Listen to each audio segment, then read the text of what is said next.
Bonjour et bienvenue à ce tour guidé du parc thématique Magic Kingdom disponible au Walt Disney World Resort en Floride. Pour ceux qui ne connaissent pas, je m'appelle Marie-Christine, je suis passionnée des parcs thématiques du Walt Disney World Resort. Alors aujourd'hui, je poursuis ma tournée de vous présenter les parcs thématiques à Disney World. Je suis présentement à la station de train qui est à l'entrée du parc et nous allons passer en cercle le parc par Tomorrowland, Fantasyland, ensuite Liberty Square, Frontierland et finalement Adventureland.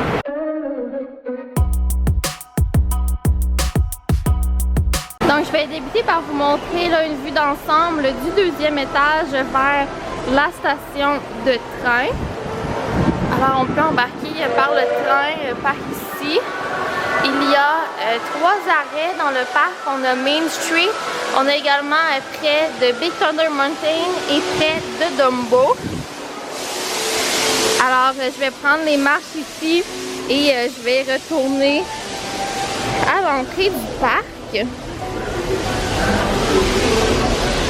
Donc nous sommes du côté gauche là, de l'entrée du parc. Si vous arrivez par monorail, vous allez sûrement entrer de ce côté. Ici c'est Guest Relations si vous avez des problèmes. On a ici là, les chevaux, là, ça arrive par ici.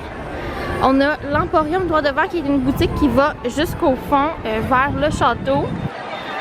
De ce côté, on a le Tony's Town Square dont j'ai une critique culinaire disponible sur ma chaîne YouTube. On a également là, le theater où est-ce qu'on peut rencontrer Mickey. Ici, nous avons une vue d'ensemble de Main Street. À la droite, on a le Confectionery qui est dans le fond tout ce qui est sucrerie. Et à la gauche, c'est le magasin Emporium qui est vraiment tout le long de Main Street. Donc, restez à l'affût parce que des fois, il y a quelques véhicules ou des chevaux dans Main Street que l'on peut des fois embarquer. Alors, petit fait intéressant, là, dans les fenêtres, au deuxième étage, il y a des noms de personnes qui ont contribué à construire le Magic Kingdom et Disney World qui a ouvert ses portes en 1971, le 1er octobre.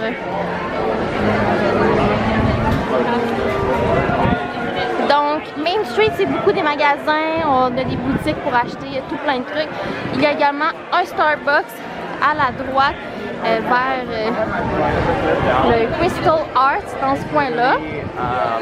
Tout droit, eh bien, nous avons le château de Cendrillon et on se reparle au bout de Main Street. Alors, au bout de Main Street, on a le restaurant Quick Service Casey's Corner qui sert tout plein de classiques de baseball. Par la droite, ici, là, on a le Crystal Palace un peu plus loin. De ce côté de Main Street, on a le Plaza Ice Cream Parlor et le Table Service Plaza.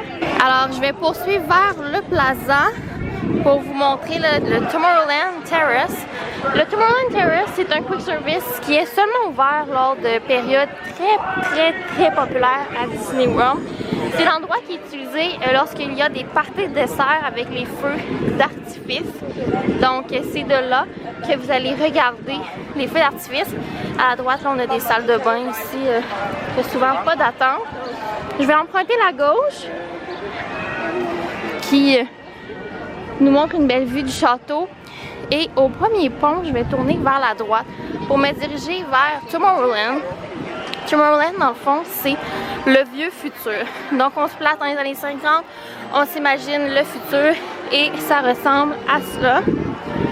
On a quelques attractions dans ce secteur et également un spectacle. Je vais juste porter votre attention que droit devant, il y a un kiosque à popcorn à Magic Kingdom.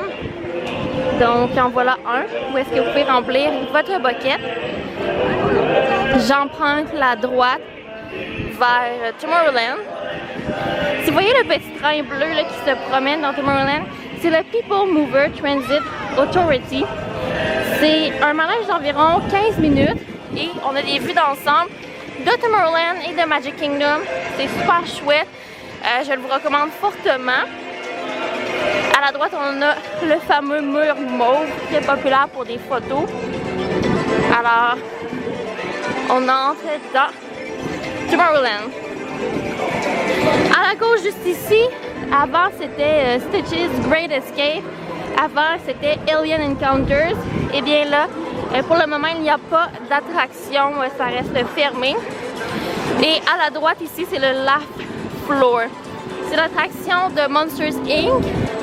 qui est interactif avec le public. Alors, vous pouvez être choisi parmi le public pour être this guy et apparaître à l'écran. Il n'y a pas d'interaction sur scène. Tout droit, on a le restaurant The Launching Pad qui sert des mets comme des hot dogs. Par-dessus, c'est l'entrée du People Mover. Et un étage plus haut, c'est le Astro Orbiter, un petit manège qui tourne en rond, mais on a des super belles vues du contemporain et de Magic Kingdom. J'emprunte la droite et nous avons ici Buzz Lightyear Space Ranger Spin, qui est un manège où est-ce que nous avons un fusil, on tire des cibles et on accumule des points. Tout droit, nous avons le Carousel of Progress. C'est un spectacle en continu d'environ 20 minutes, je dirais, et on est transporté à travers les années. On a également une présentation des inventions pour chaque année aux États-Unis. Je regarde ma gauche, Carousel of Progress. On a souvent là une scène ici et présentement, bien, c'est Buzz Lightyear qui est présent. De ce côté, l'entrée du People Mover et l'ascenseur pour le Astro Orbiter. On a également un Joffrey's dans la section Tomorrowland qui est juste devant vous. Et en arrière du Joffrey's, eh bien, c'est le fameux Space Mountain qu'on est assis un en arrière de l'autre, 6 personnes par véhicule. Ça va quand même rapide. Il y a le parcours Alpha et Beta, si je ne me trompe pas. Il y a un parcours qui est réservé au Lightning Lane et un autre qui est pour la file régulière. Et juste à côté de Space Mountain, un peu en arrière, on a l'attraction Tron, qui est la nouvelle addition de Magic Kingdom. Elle est présentement à Boarding Group seulement et à Lightning Lane individuel payant au moment que je filme cette vidéo en mai 2023. Alors j'emprunte le chemin par ici. On a un kiosque à popcorn qui est très bon. Je l'ai testé au courant de ma visite. Et à la droite ici, c'est le Tomorrowland Speedway, aussi nommé les petites voitures. Le soir, c'est quand même très beau là, avec les lumières et tout ça. Je vous le recommande fortement. Donc, je vais emprunter la droite et ça va nous amener vers la section là, Fantasyland. Tout droit, c'est le Quick Service Cosmic Rays que je vous recommande plus ou moins. Quoique, beaucoup de tables à l'intérieur. C'est des burgers, des hot dogs. Je vais vous présenter plus tard d'autres restaurants Quick Service qui offrent un menu beaucoup plus diversifié. Donc, voici l'entrée du Tomorrowland Speedway. Et droit devant, bien, on peut apercevoir les tasses de thé. Alors, nous voici aux tasses de thé. À la gauche, c'est le Cheshire Café. Je vais emprunter la droite et longer le Speedway pour me rendre à la section le Dumbo, le Circus. Et quand je vais me rendre à cette section, vous pouvez voir que juste à côté des tasses de thé, nous avons l'attraction des 7 nains qui a une file d'attente régulière et en ce moment un Lightning Lane individuel payant. Au Early Entry, on peut faire l'attraction sans attendre trop longtemps, quoi qu'il faut arriver très tôt à Magic Kingdom. Et là, on aperçoit la transition là, subtile vers la section du cirque. À cette section, il y a une station de train. Juste avant d'entrer dans la section ici, là, on a quelques kiosques à collation, dont un kiosque de popcorn. Alors je me dirige vers le Storybook Circus. À la droite, on a l'attraction Dumbo. Un côté est réservé pour la file standard et un autre côté pour la file Lightning Lane. À ma gauche, nous avons le Big Top Souvenirs, qui est une boutique. Tout droit, on a le Barnstormer. En arrière, la station de train. On a également un splash pad pour les tout petits. Et si vous regardez la gauche vers ici, on a la rencontre avec quelques personnages habillés en cirque. Alors, je fais ma sortie du secteur. Je vais prendre la droite et je vais être encore dans la section de Fantasyland. Donc, à la droite, nous avons le meet and greet avec Ariel, dont l'attente est quand même longue. Donc, le Lightning Lane peut valoir la peine. Et juste à côté, un peu plus loin, on a l'attraction d'Ariel à Magic Kingdom, qui est une attraction en continu, donc l'attente plus ou moins longue. Quoique en mi-journée, ça peut être autour de 45 minutes. Donc je vous conseille soit de faire l'attraction tôt le matin ou en fin de journée. Ici on a la grotte d'Ariel où on peut rencontrer Ariel. Et juste à côté, l'attraction d'Ariel. Je vais poursuivre tout droit vers le secteur avec la taverne de Gaston, où on peut retrouver là, les cinnamon buns. Donc des brioches assez gigantesques, là, je dirais 3 personnes peuvent facilement se partager ça pour une petite bouchée sucrée. Donc à l'arrivée ici à la droite, on a le kiosque de popcorn, une boutique, des toilettes au fond et la taverne de Gaston, qui est considérée comme un quick service collation snack. Donc je poursuis tout droit.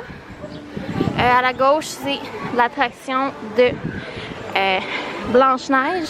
Et à ma droite, c'est le restaurant Be Your Guest. Donc, j'ai filmé une critique culinaire et c'est disponible sur ma chaîne YouTube dans la description.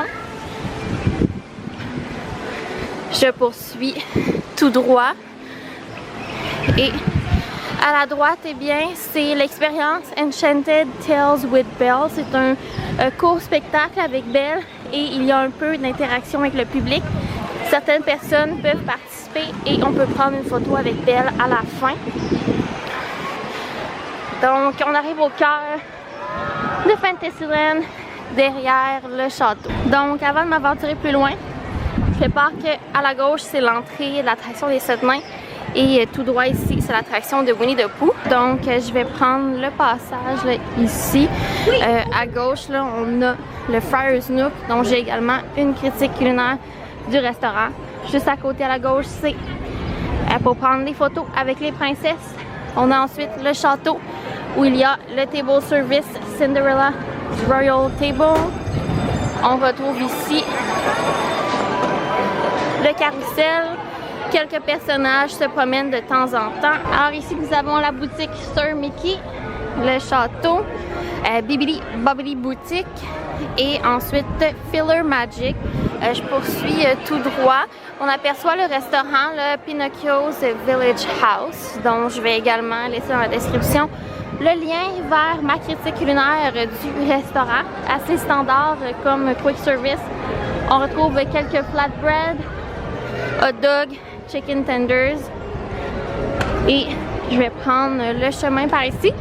C'est par là pour aller à l'attraction Peter Pan et Small World. Et après, on arrive dans Liberty Square avec la maison hantée. À la gauche, on a Peter Pan's Flight. À la droite, It's a Small World. Et tout droit, c'est les toilettes de réponse avec une très belle thématique. Je vais garder la gauche, prendre le chemin qui m'amène à Liberty Square. Donc je prends une courte pause assise, mais tout droit on a le magasin Haunted Mansion. Ensuite à l'arrière c'est l'attraction. Derrière moi on a le quick service Columbia Harbor House que j'ai également une critique culinaire. On peut y manger une guedille au homard, un lobster roll et juste à l'arrière ici là, on aperçoit le bateau Liberty Bell. Alors je poursuis, on a le Liberty Bell à la gauche, C'est un kiosque à collation, fruits, un genre de market. Pour entrer dans le bateau, c'est juste ici l'entrée. Je vais juste faire part d'un détail là, du chemin. Tout ce qui est rouge, c'est le chemin régulier, et tout ce qui est brun, eh bien, c'est les excréments.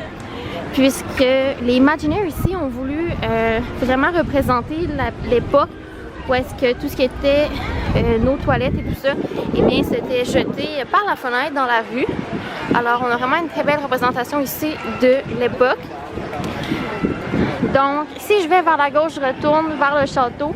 On a ici le hall des présidents, la boutique de Noël, le table service Liberty Tavern et à côté, c'est le Diamond Horseshoe. Ce qui est particulier avec ces deux restaurants-là, c'est que c'est le même menu puisque c'est la même cuisine. Donc, que vous réserviez le Liberty Tree Tavern ou le Diamond Horseshoe, c'est pratiquement la même expérience. Et là, on transitionne de Liberty Square vers Frontierland, qui présentement a beaucoup de construction. On a la construction de Splash Mountain. Donc, je vous reparle quand j'arrive dans le secteur. Alors, je peux vous mentionner, dans le corridor ici, là, il y a des super belles toilettes. Ici, le Shooting Ring. On a un magasin, là, le Trading Post. Ensuite, tout droit, on a le Country Bear Jamboree, qui est un spectacle en continu. Super bien pour une pause là, en mi-journée à l'air climatisé. C'est assez rigolo puisque ça date de l'origine, ce spectacle-là. Donc, c'est pas à jour, mais si vous comprenez bien l'anglais, vous allez trouver ça très drôle. On retrouve également là, quelques kiosques, magasins à boutique là, ici dans le secteur. Juste par part là, que tout droit, on a le Tom Sawyer's Island qu'il faut accéder par bateau. Donc, je poursuis. On a à la droite là, un kiosque à collation. Le matin, là, on y sert des sandwichs déjeuner. Il y a également des petits beignes. Et à la gauche, bien, je vous présente le Picklesville Tall Tale Inn Café, que j'ai également une critique culinaire de disponible. Ce restaurant-là, c'est incertain s'il va rester avec le temps, puisque tout droit, vous voyez Splash Mountain en construction pour devenir Tiana's Bayou Adventure. Donc peut-être, c'est des rumeurs, mais que ce restaurant sera transformé pour accueillir une thématique de Tiana.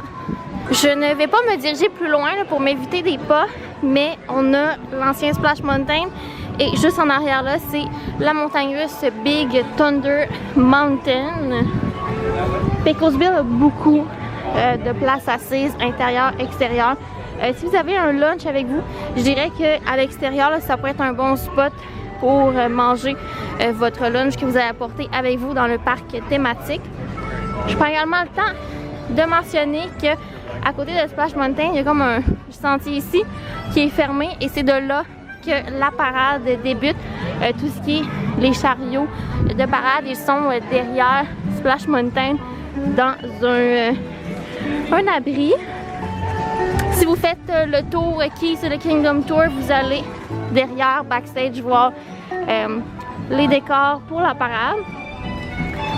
À droite, on a le kiosque là, Golden Oak Outpost. Un menu quand même intéressant. Présentement, là, il est fermé. Et là, on s'en va dans Adventureland, où est-ce qu'on retrouve les attractions, là, Jungle Cruise et Pirates, les deux attractions populaires du secteur Adventureland. À la droite, on a le Pirates Adventure, qui est un peu le Bibbidi Bobbidi Boutique, mais des pirates. Au fond, on a Capitaine Jack Sparrow, qui est présent pour prise de photos. Alors, on arrive dans Adventureland. Donc, j'arrive dans le secteur. À la gauche, la Tortuga Tavern Quick Service. À ma droite, le gift shop de Pirates of the Caribbean. Et juste ici, l'entrée de l'attraction. Normalement, le Capitaine Jack Sparrow, son meet and greet serait ici, mais là, il était où les salles de bain. Donc, peut-être pour être plus à l'ombre. Et je poursuis je vous reparle lorsque je suis rendue à l'attraction Jungle Cruise. Alors j'arrive vers l'attraction Jungle Cruise. À droite là, on a un stand à collation. Si vous avez un bucket de popcorn, faites attention là, à ce kiosque-là si vous avez des allergies aux arachides, parce que juste à côté du popcorn, eh bien, on a la collation d'arachides grillés. Voici le Jungle Cruise accessible là, par en bas, juste ici. Donc, je vais vous pointer un peu le secteur. Là, ici, on a le Enchanted Tiki Room. Walt Disney's. Donc à Disneyland, c'était Walt qui avait fait la création du Tiki Room. Donc l'attraction a été recréée ici, elle porte son nom. À l'arrière ici, on a le kiosque à Dole Whip, Aloha Isle. On a les tapis d'Aladin et je m'en vais tout droit vers le centre du parc. Alors passez un peu les tapis d'Aladin. On a la Robinson Tree House ici, que c'est seulement un sentier pour marcher. On a quelques boutiques, dont la Sunglass Hut, les salles de bain ici. Et tout droit, on a le restaurant, le Skipper Canteen, dont j'ai la critique culinaire sur ma chaîne YouTube. Également dans la description pour le lien vers cette vidéo. Donc voici le Skipper Canteen. C'est un restaurant thématisé en lien avec l'attraction Jungle Cruise. Donc vos serveurs, c'est des skippers. Et juste à côté, là, on a un kiosque, là, le Sunshine Tree Terrace. Si vous voulez voir les collations que j'ai essayées à ce kiosque, ça va être disponible dans mon tour de snack. Et là, je poursuis. Je quitte la section là, Adventureland pour me diriger au centre du parc vers le château. Donc juste pour mentionner que juste à côté là, de l'entrée ici de Adventureland, on a le kiosque à Spring Rolls qui est vraiment un snack incontournable à Magic Kingdom. Également disponible dans ma tournée de snacks à Disney World que j'ai fait en mars 2023. Donc là, je vais garder la droite, prendre un pont qui va me diriger vers le restaurant Crystal Palace, qui est un restaurant personnage avec Winnie the Pooh et ses amis de style buffet. Il y a le petit déjeuner, le lunch et le souper. Donc, très beau bâtiment. L'histoire de ce bâtiment-là, c'est un bâtiment là, fait pour la femme de Walt en tribute. Donc, c'est une réplique un peu de celui qu'il y a à Disneyland. Et on peut apercevoir que je suis au centre du château. Donc on a terminé notre grande tournée de Magic Kingdom. Le dernier truc que je vais vous faire part, vous avez le château ici, le Crystal Palace, et juste à l'arrière on a le Baby Care Center et le First Aid si vous avez besoin avec vos enfants de quoi que ce soit, ou une salle pour allaiter, ou une salle anti-son si vous avez des besoins particuliers reliés au son, ça va être là. Et également si vous avez besoin de pansement ou quoi que ce soit, ça va être également ici pour avoir un pansement ou acheter des trucs que vous avez besoin. Alors c'est tout pour mon tour guidé du parc thématique Magic Kingdom. J'espère que ce tour vous a plu et si c'est le cas, je vous invite à laisser une mention j'aime, également à vous abonner pour ne rien manquer et merci d'avoir visionné la vidéo jusqu'à la fin. Au revoir!